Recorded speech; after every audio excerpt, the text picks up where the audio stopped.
Mr. Speaker, I rise today on a matter of personal and collective privilege to call attention to a glaring injustice in the recent fare adjustment measures approved by the Land Transportation, Franchising and Regulatory Board.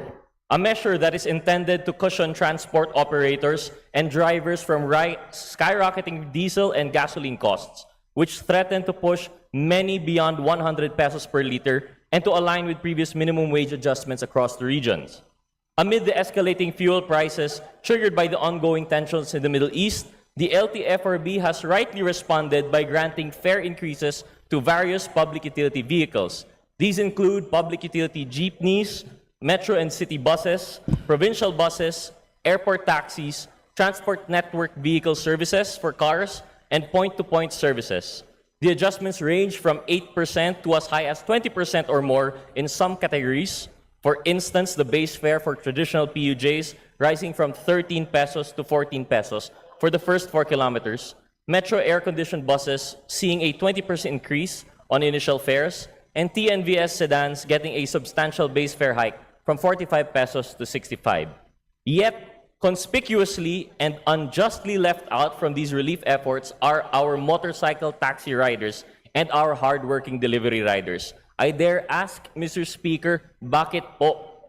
Mr. Speaker, tulad po ng mga jeepney at provincial bus drivers, ang mga motorcycle taxi riders rin po natin ay apektado ng pataas ng presyo ng produktong petrolyo. Sila rin po ay apektado sa pagtaas ng presyo ng spare parts and maintenance.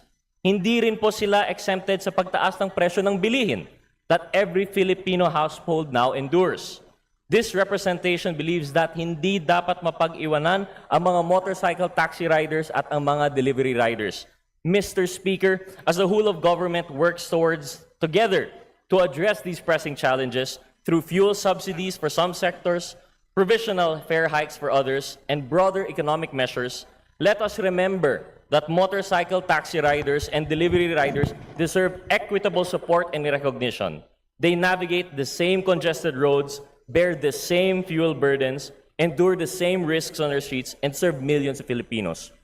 To exclude them is not only unfair, it risks driving these essential workers into deeper financial distress, potentially disturbing services that many vulnerable sectors rely on. I therefore call on the LTFRB, the Department of Transportation, and this Honorable House to immediately 1. Review and approve reasonable fare adjustments for motorcycle taxi services that reflect the current economic realities without burdening commuters excessively.